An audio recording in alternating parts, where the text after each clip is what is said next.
I'm of the opinion that if I ever start using AI for that reason, I've lost the fucking plot. I'm afraid. I lost the part a long time ago. I'm just going to own it.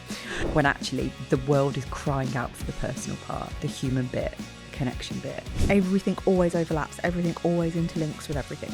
But you've got to want to get out of bed and do it every day. Hold on, I don't have that tattoo there. What's that about? Slop. AI slop.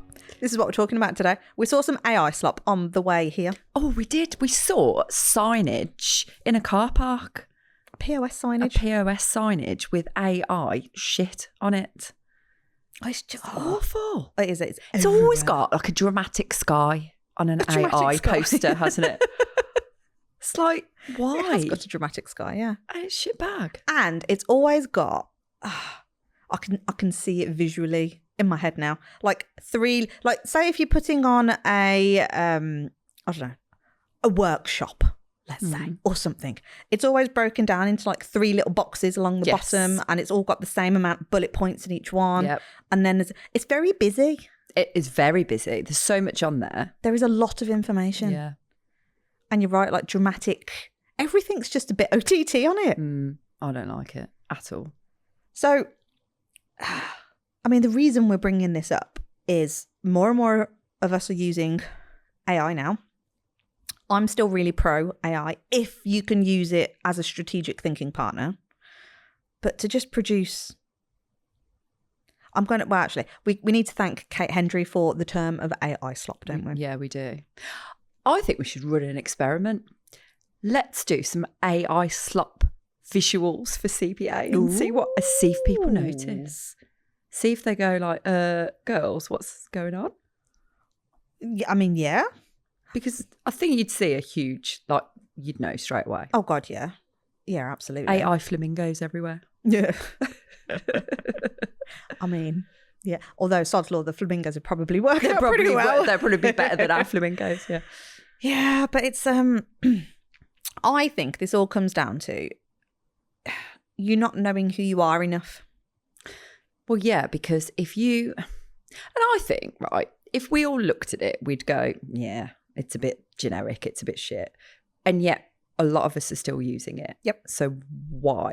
And you are right, not having full belief in what it is you do or knowing who you are or what you want to stand for. And it's an easy, like, oh, I'll just do that then. Yeah, it's becoming like a tick box thing, I think. So like, right, I need to produce some content. There's the easy option. Yeah. It's the quick fix equivalent. Yeah, in fact, what someone we were speaking to at the conference said they had something pending that was about to be posted, and then listened to the talk on AI slop and kind of the way the whole conversations over the last couple of days at the conference had been, to go like, pause, do not post that, because I think she's got a social media person, like, do not post that thing. It's slop, it's shit. We need to stop. We need to look at the whole strategic reasoning around like what we're putting on social media. Yeah. And this is where I do have concerns sometimes, in that we do sound like a broken record, because we are always banging on about what is your vision? Where are you wanting to go? What is your purpose? What is the whole point of you doing what you're doing? And is someone going to get that from AI slop, like imagery like that? Yeah. They're not, are they? They're just going to see it's the same as everyone else's. Do you know, I wonder if this is actually a bigger conversation, because like we've just mentioned, the AI stuff comes out because we don't know what we're doing and who we are and all of this. And this is where I do genuinely wonder, and I think we've talked about this before, and I don't even think it's as easy as to say like you're this way inclined or you're that way inclined. This and that way being you air quote just want to make some money off of doing the dog training. You're not really that invested in it. Like, it'd be nice, but it's more of a hobby business maybe, like it's your curiosity led thing, and if you can make some cash off of it, great, versus actually no, I do want to go in this full steam ahead. I'm willing to put the work in to decide what it is that I want to do, what impact I want to have. And as much as it could be that black and white, and you could be either or, I I actually think there's this messy middle bit of you just don't know.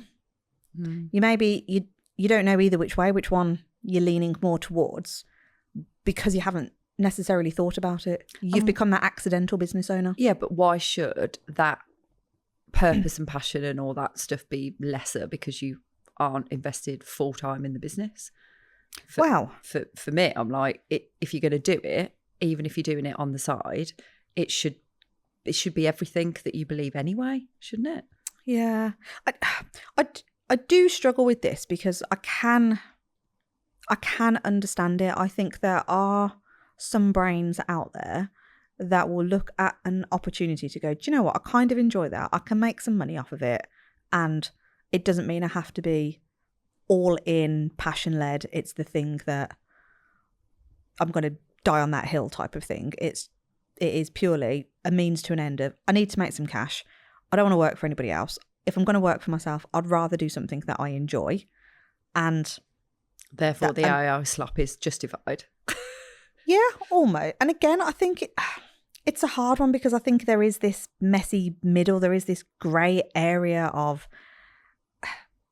using it because you don't know how to. And I think that can fall into either one of those categories, because I think you can still have purpose and you're driven and you know where you want to be going, but you haven't done almost some of the steps within that purpose vision thing to be able to then know how to implement that into your branding. Versus on the other side, if we're hobbying and we're all of that, it's like, I just need to get something out there. Yeah, and I suppose it's not maybe having had that opportunity or to know that it's the right thing to do is spend time on how that is perceived by the public.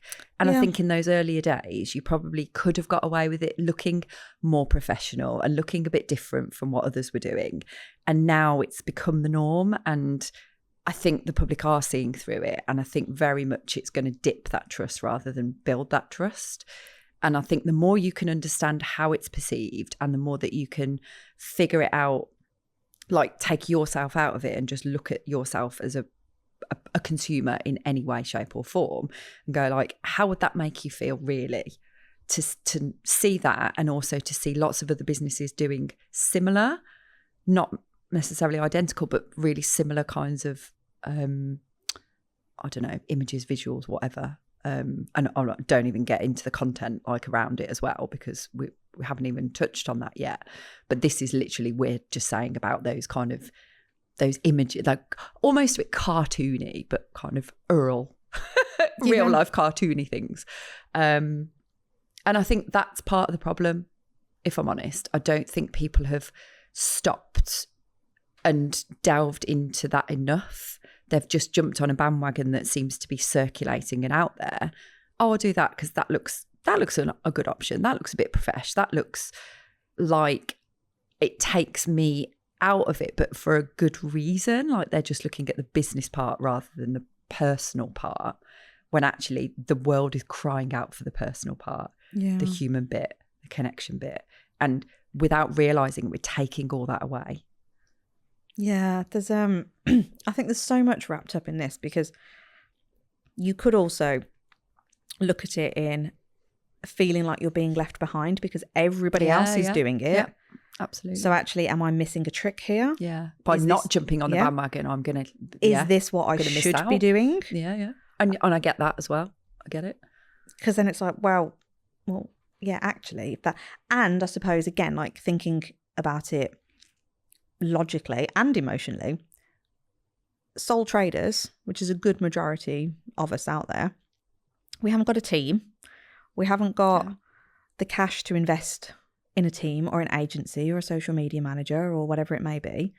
So actually, we're doing the best we can with the tools that we've now got, because AI is a fantastic tool and it's free or very, very low cost per month, depending on which provider you're using. And it keeps getting better. And it keeps getting better, and it's only going to keep getting better.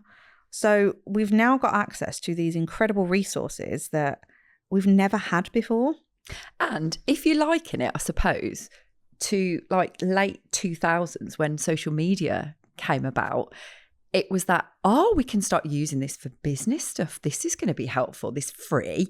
It's all that. And then people kind of dabble in it. And then there are people that just take it to the extreme and you know, produce things that maybe are questionable, maybe are not. And that's what I think is happening with AI as well, because it's like this new phenomenon, something that we didn't have before, and all of a sudden we've got it and we're just utilising the crap out of it, but to the point of saturation in a lot of cases. Yeah, saturation very quickly as well, because it's on mass, it's everywhere. Yeah. And everybody has access to it. It's not like an elite few now that can, you know, those early adopters where you'll be the ones that, if you can afford it.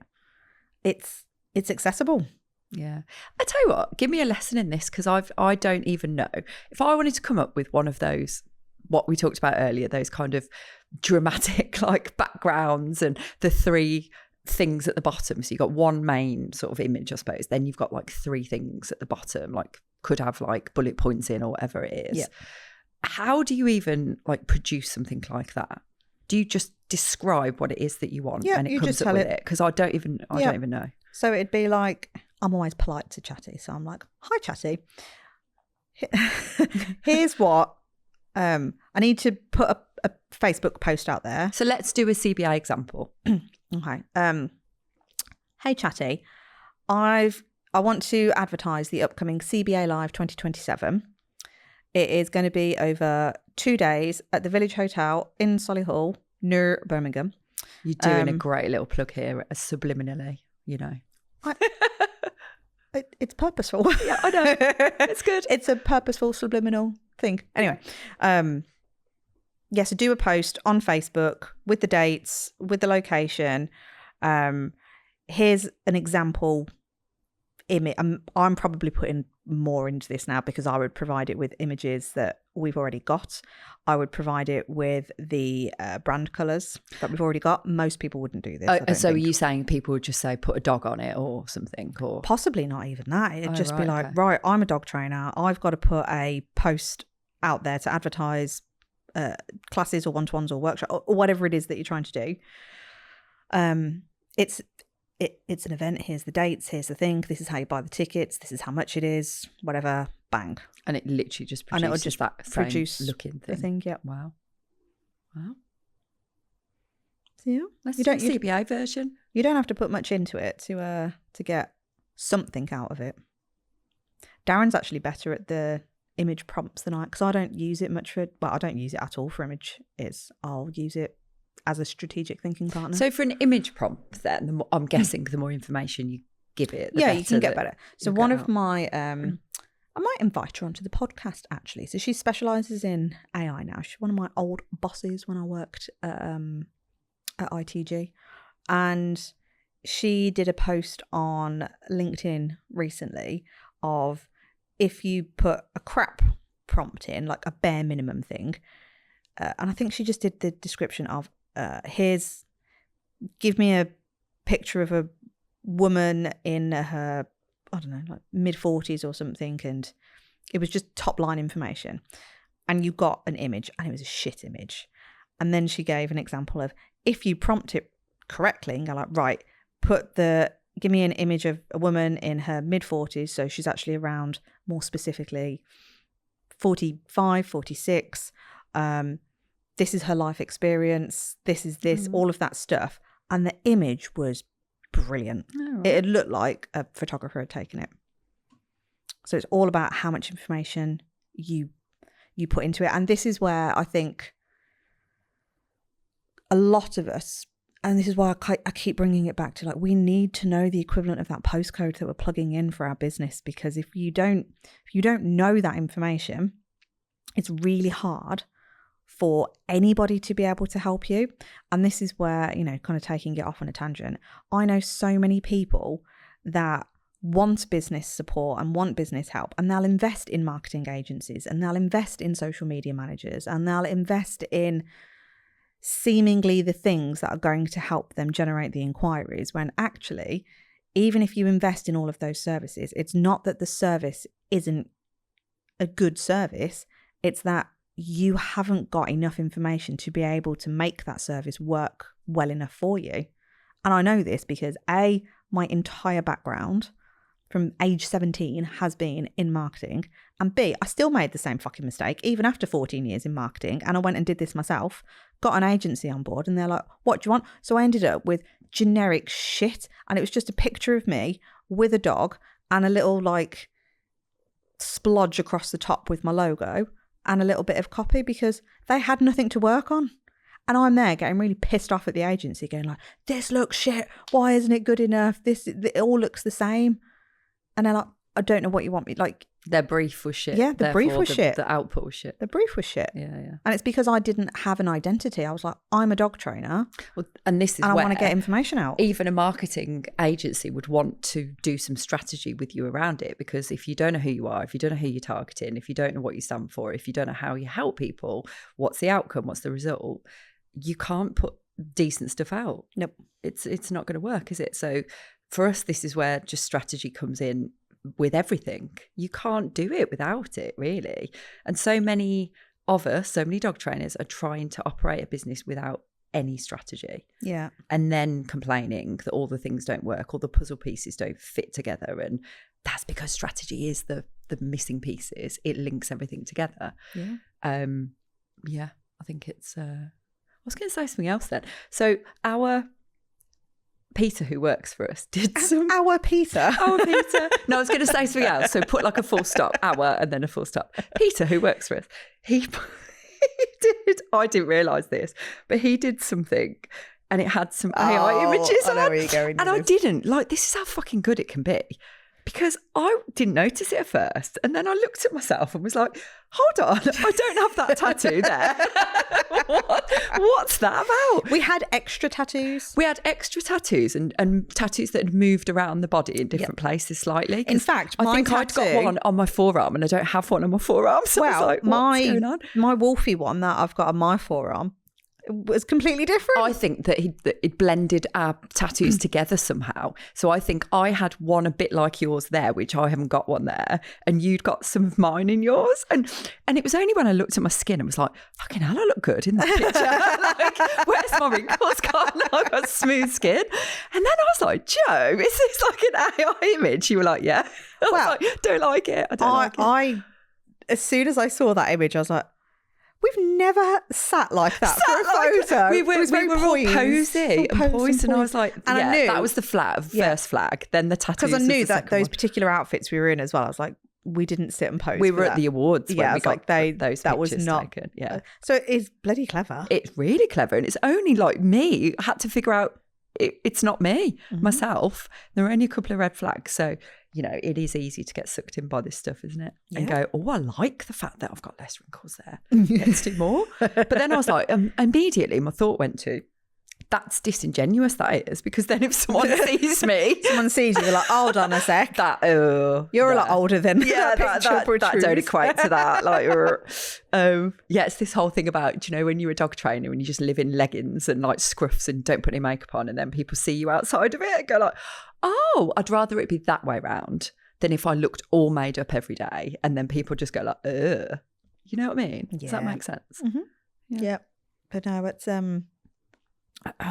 it's so hard, isn't it? Because AI, same as every single one of our fucking topics, like everything always overlaps, everything always interlinks with everything. Yeah. Because AI, it is a good tool. It's an incredibly and if you've done all the work and you know you've got a really good idea of who you are, where you're heading, what you're trying to achieve, what's the driver for doing this particular post, like whatever, and you need AI to be that sounding board or just refine it, just kind of, I don't know, you use it way more than I don't really use it that much, but I understand it in that respect. It's like a bit of a partner, a bit of a like, ask it a question, give it you back, like good information equals good like output as again.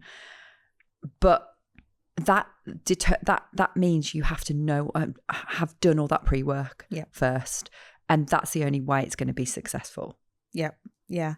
You have to have your own knowledge and your own thoughts and opinions, because AI is designed almost as like that little bit of a dopamine hit, because it will agree with you.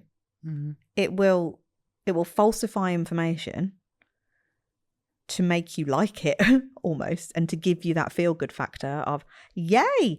Again, we talked recently about validation. Yeah. It's like, I feel incredibly validated by it. And it's like, well, yes, because it's designed to make you feel good. In fact, like in, oh my God, I've got a memory from, we stayed in a lot of hotels recently this year, and Vicky always ends up putting a movie on and we have to fall asleep to watching a movie, to which she always falls asleep first and then I'm stuck thinking. Anyway, what was on? It was one of the girl movies. We always end up watching. It was just a Tom Cruise movie. Just as a context thing, we always accidentally end up watching movies involving two girls. Weirdly, don't we? Yeah. Although now I'm going to say Tom Cruise, and we've watched some Tom Cruise ones recently. Yeah, we have actually. Not the one the other night. It was Minority Report. Yes, maybe. Yeah, that was that a bit sci-fi? Yes, I think it is. So that one in it. Oh my God, I can't remember where I was going with my point on it now. But that one was all about it. Oh, I've totally forgot where I was going with it. That's really annoying. Probably. It is you interjecting as usual. It'll come back to me. Come back around. But almost it is that's kind of like that's it. You know how like in these AI sci-fi movies that you've got these robots, and some of them have even got them as like partners, like romantic partners as well. And it's because of this whole relationship that you can have with them, because they're never going to disagree with you. And don't you think, like, we need to remember they're not humans? Well, yeah. I think people are forgetting this. Like, and I might joke about it, but I do think people we are using it as like therapy. Yeah. Like, I reckon if you was to check most people's chat history, myself included in this, my chatty knows everything about what's going on. I'm of the opinion that if I ever start using AI for that reason, I've lost the fucking plot. I'm afraid. I lost the plot a long time ago. I'm just going to own it. But it is, because again, it's there to, and again, it's having that awareness to be able to go, right, it's good to think about it. It's good, but it doesn't mean it's gospel. It doesn't mean that that's the answer. The same way, as much as we bang on about like investing in your mentors, you have to know, like, how many times do we disagree with our own mentor? Still absolutely fucking love him, worship the ground that he walks on. Sometimes though, he's not right. No. Because we know more about what we're doing. But that doesn't mean he's any less valuable to us. No, it doesn't mean we don't respect his opinion. We don't know. And basically we know with the information he's got on that topic, subject, whatever, that's the best information he can give regarding that. Yep. And sometimes that's enough and sometimes it's not. And we just figure that out between us, don't we? Yep. But it all comes down to, no matter who you're using or what you're using, you stay true to yourself. Yeah, you have to know so much more about it, because even when I'm using, because I use ChatGPT a lot to strategically think with, because nobody else is up at 3 o'clock in the morning. So I'm there bouncing ideas off of. And every time it kicks back at something, I'm like, well, actually, I'm either going to agree or disagree with you. And if I agree with you, I'm like, well, actually, can you disagree with me for a moment and let me just play it out that way? And it's like, oh, yeah, let me do this. Because I'm like, yeah, you've even admitted that you've just told me what I wanted to hear. Do you know what the danger of this as well is? That if there is a different opinion from AI, that we chuck everything in the bin and we start again because they've said. Yep. Like, he hasn't agreed, let's call it he hasn't agreed, thinks it's a shit idea. I don't know whether it would actually say that because I don't know. And therefore I've got to start again. And I literally need to, or he's suggested this could be a good idea.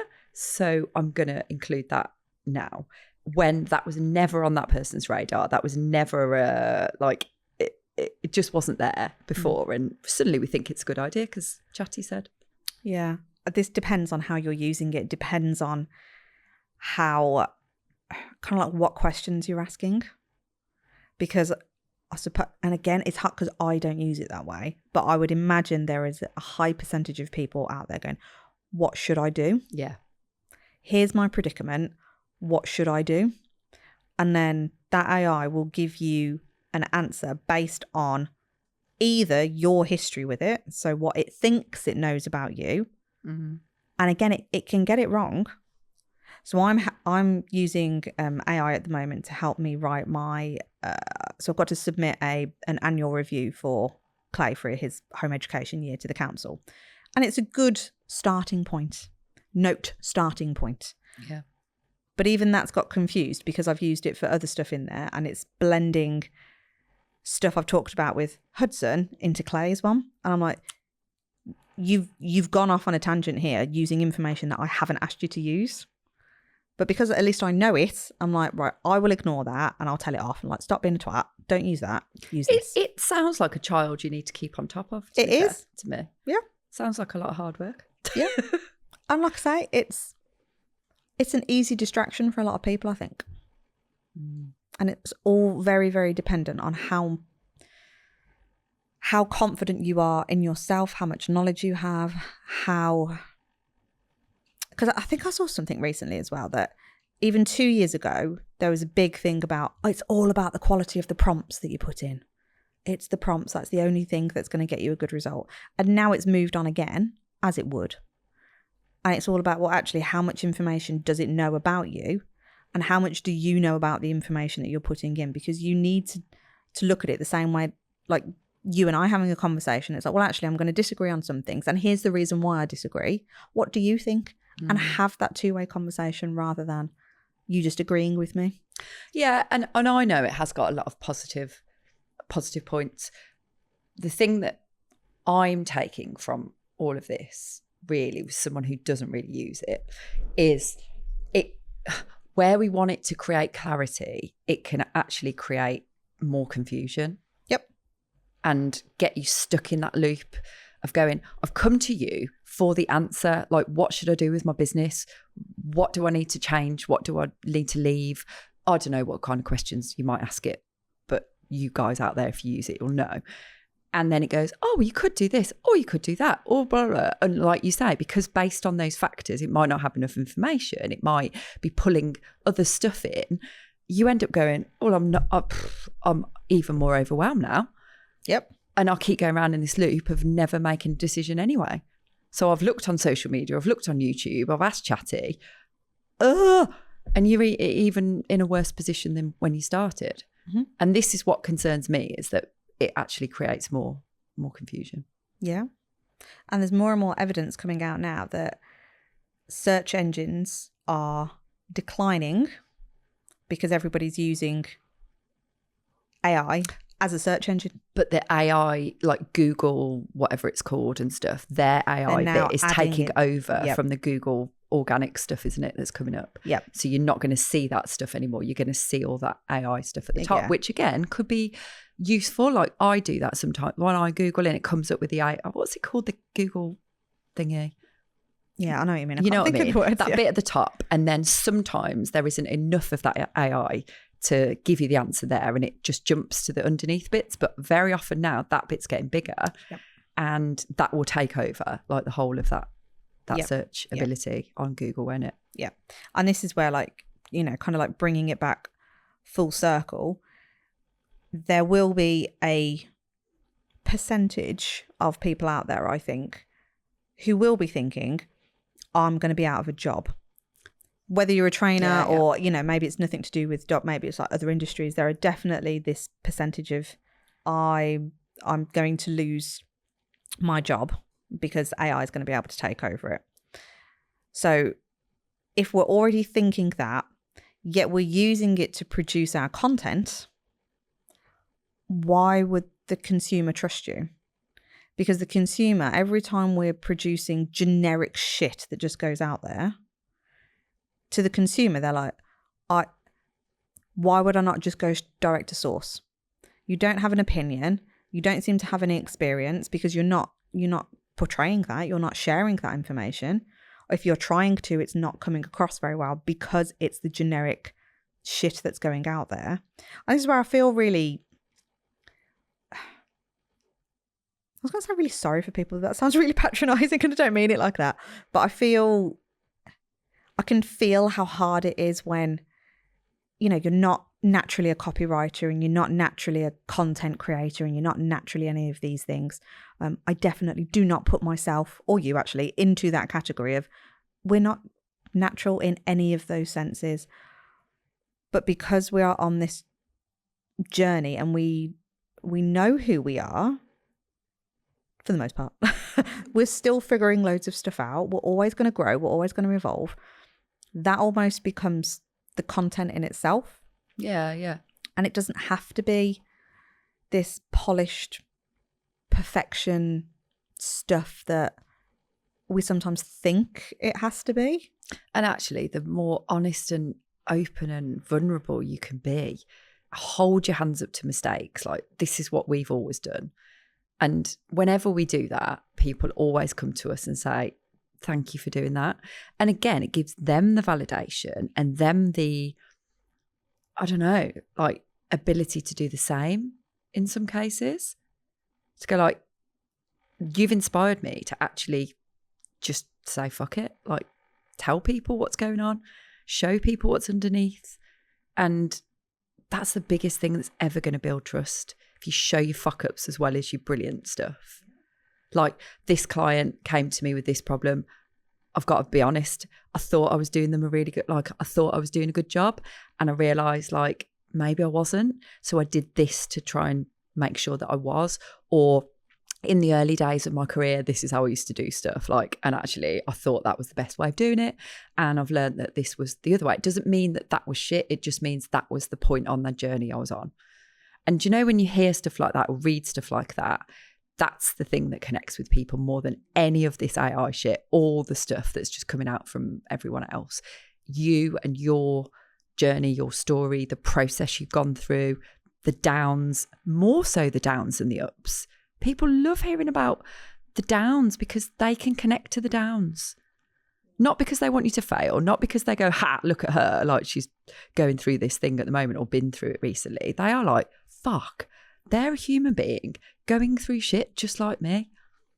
And I can't tell you the amount of people that have come up to us at the event like last week and just reaching out in emails and messages. And like, I love the fact that you've said that. And we don't do it for any other reason but just to be us and just involve people in that whole entire process.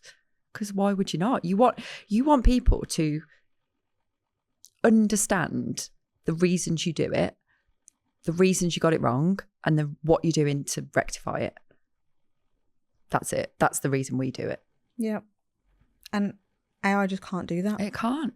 It can try. And this is where I feel really bad because even some of our closest friends in business world, they are prolific on social media. And I'm like, I can't read it anymore because it's just AI. I was like, there is a case for putting content out there daily, which is no mean feat. So, well done.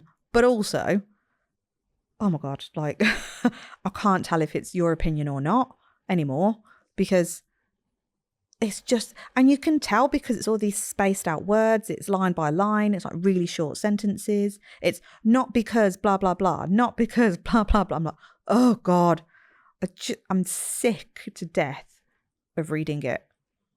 And it's making me want to unfollow and it's making me want to not engage. And I'm like, imagine, and that's just me looking as a bystander, I suppose. Like, but if I actually wanted to buy. From our perspective, we probably follow quite a few people that use that approach. There might be people that actually don't see a lot of that kind of stuff. So they also see it and go, oh, wow, that's good. And so they might have a totally different opinion on it. But yeah, we do also follow a lot of people with that approach, don't we? It is. And it's so hard. Like Darren tries to dabble with the AI stuff. And again, I get it. And he kind of falls into that category of it's not necessarily like he hasn't got a vision. He hasn't got the postcode that he's going to stick into that sat nav. It's like, I'm grafting to get work in. I'm outside. Like it ticks lots of boxes, but I'm not totally invested in that business. I don't need a grand plan. I don't need strategy around it. Although the ironic thing around all of this is that he does need strategy around it because he just flits and then does all this stuff and then gets himself in a bit of a mess. So then tries to strategize at that point. At the crisis point. At the crisis point. Yeah. And this is where I really struggle because I can really see the two distinct types of business owner. Like we've referred to them before, haven't we? Of like the builder and then like the scrappy operator. I can see how actually a good majority of people would fall into that scrappy operator side of it and not the builder. Because actually the builder is very much, yeah, I've got a purpose. I suppose it's us in CBA. It's like, yes, we've got this big vision. We know what we want to do. We're passionate about it. We're living our dream. We're doing all the stuff. We know the steps. We know how to get, because we can see it so clearly. In our dog training business, I would 100% say we were the scrappy operator. It was, what can I do to work with clients that I enjoy working with and I can make some decent cash off of it and I still get to do the thing that I enjoy. I'm not bothered about anything else. If I can go home at the end of the day, I don't have to work evenings. I don't have to work any of the hours that I don't want to work. I can earn some cash. Fucking brilliant. Yeah. And it's a choice as to whether you want to grow that into the builder type approach or whether you're happy with leaving it how it was. Yeah. And I suppose, again, for like a good majority of people, if you don't want that, then I suppose that's when you get stuck and you get stuck by yourself, because then you're thinking, well, I don't want to invest in a business coach, or I don't want to invest in a marketing agency, or I don't want to invest in a social media manager because I don't have that thing around it. I just want more inquiries. Yeah. Or it's not really broken and I don't need all that other stuff that they're saying I need, which arguably you don't. Like, we're not saying you have to have it all. We're saying that having it can make the whole process and journey easier. But if you're happy just operating like that and you just want a little bit more cash, you can do that as well. Yeah. And the ironic thing is you still need the strategy. Yeah. Because even if you do want to operate in that model, you still need to figure out, well, okay, that's absolutely fine to operate in that model. How are you going to get the inquiries? And this is where it all comes back to like feast and famine, really, doesn't it? Because if you don't have the strategy, I don't know, actually, as I'm saying that, I'm thinking, is that the case? Because I didn't really have feast and famine. I just had famine. That wasn't going to come out of my mouth, actually, but it has. There was no feast ever. So what I'm trying to say is there wasn't that big roller coaster of I'm getting loads of money in 1 month and not the next, because I'd hit the ceiling point of hours I could work, the fee I could charge. I'm putting that in inverted commas in my head, the fee I could charge. And there was nothing more I could do. So therefore, it was pretty consistent. It was kind of famine, but to the point of like there was no opportunity for there to be feast because I'd put those parameters in myself. I had no strategy though. So I suppose it doesn't always come back down to feast and famine. It could be that you're in a situation like that, really. Yeah.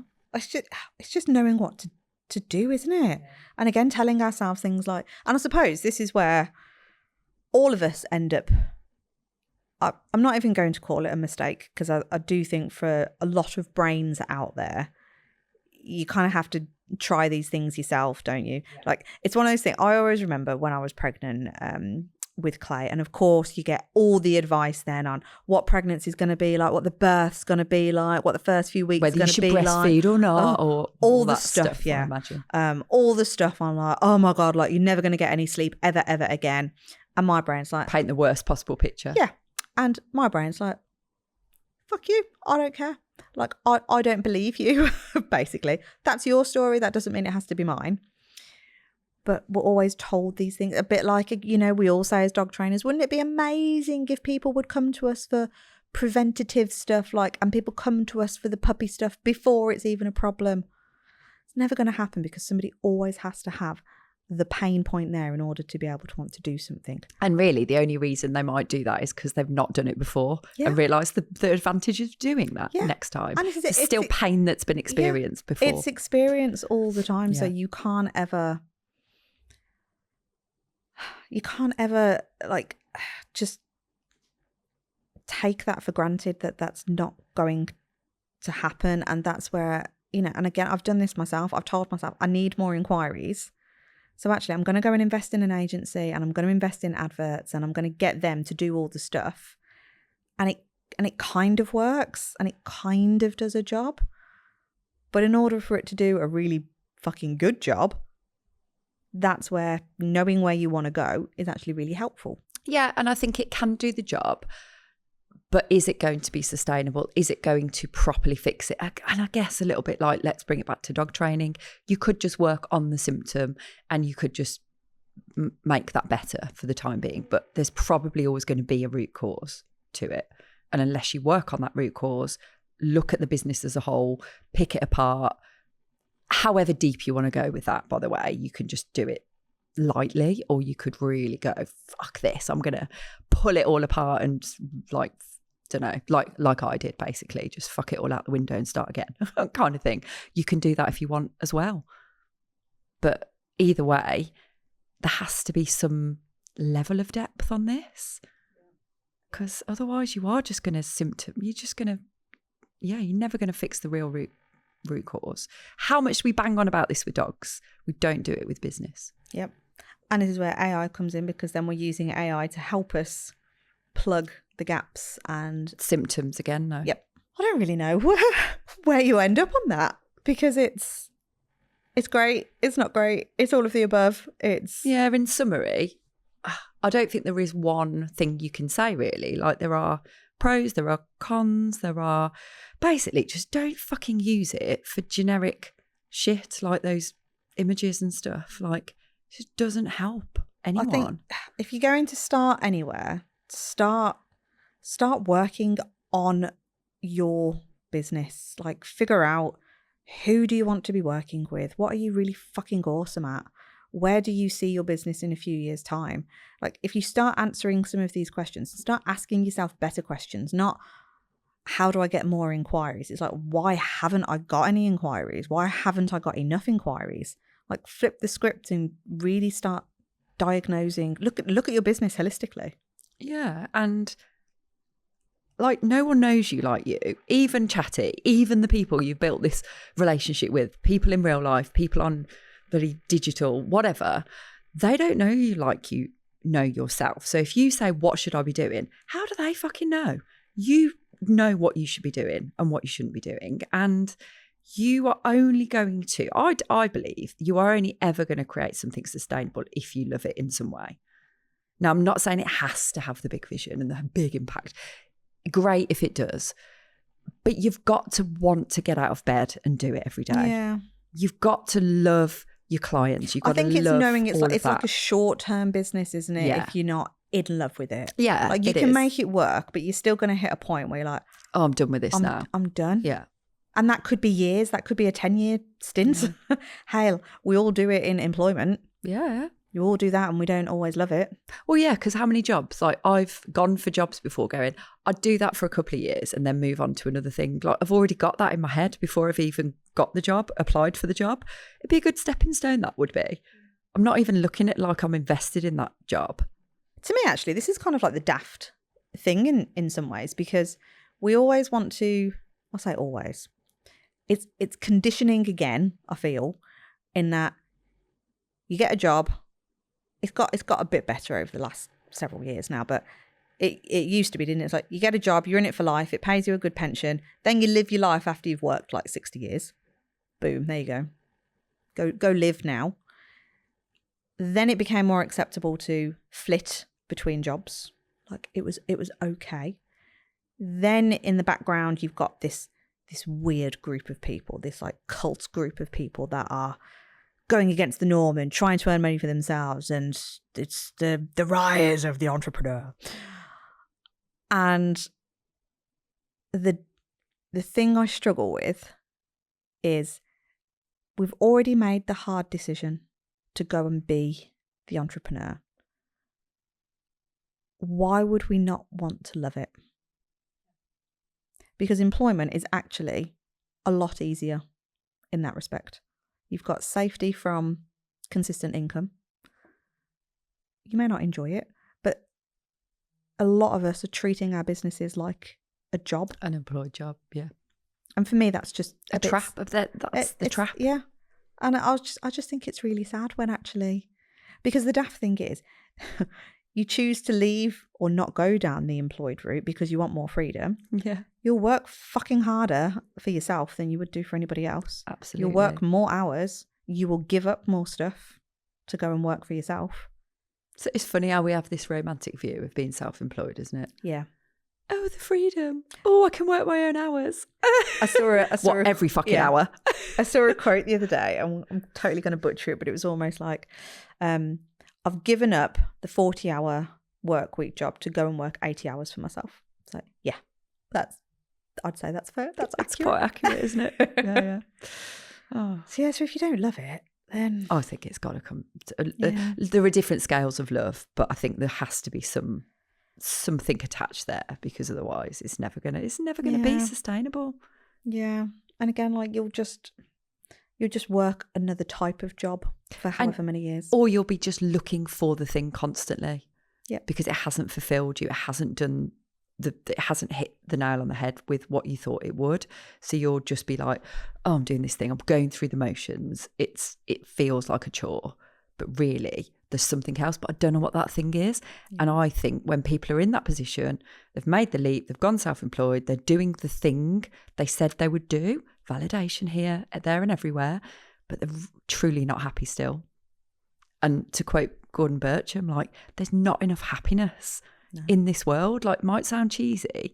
How many people hate their business doing it for like just the day to day to get through? Or it's like, I just love a part of it. A little part of it, not all of it. I love working with the dogs, but everything else is a big stress and I don't want to do it. You should love every single part of your business. If that's how you feel, you should go and work for someone else that's got the business and you can just do the dog bit then. Yeah. That's what I think. I mean, should's like a really harsh word, isn't it? Like, you should love every part of it. You could absolutely go and do that. If that's the bit, I know I can be the best version of myself if I don't have to work on any of the other shit. Go and do that. Yeah, it's a fun old game, isn't it? This dog training life. Yeah. This business ownering life. Well, if anything we've kind of said on this episode piques your interest, we actually have a free 90-minute masterclass that we do. So we'll pop the link in the show notes. Register. You can choose which date you want to attend. See what you think. Come and learn some more about business with us. Yeah, we'd love to see that.